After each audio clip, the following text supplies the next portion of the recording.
Днес сме 5 септември. Да покажа доматките ми в какво състояние са, защото днес ще ги обирам. Живот и здраве, да направим зимнина. Тук са най-първите, които вече са брани няколко пъти.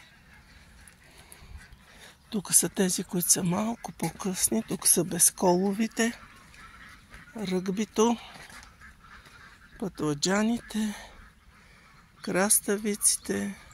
Повечето са крокодилка. Ето ги и тук. Бяла крокодилка. Подариха ми семето и сме много доволни. До година ще садим повече от него. Тук сега ще премина през плантацията с стеблести или колонни дръвченца. Вече почват да зреят, да падат. Те са август-септември, зреят летни.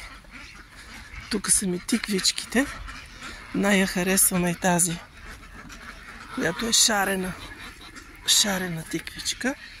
Цъфтят обилно, дават. И ето ги сега доматите, които ще бера. Всякакви сортове. Старала съм се да седа повече ръгби. Розово и жълто. Ето ги тук другите. Защото доста хора вече си извадиха доматките, понеже много боледуват. Не мога да кажа, че моите не са имали никакви болести, но ето на 5 септември това е състоянието.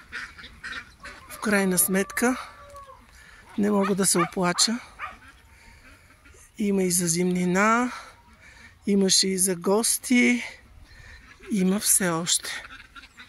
Благодарим на Бога, че ни помогна да разберем за този начин как се гледа и се пръска с полезни неща.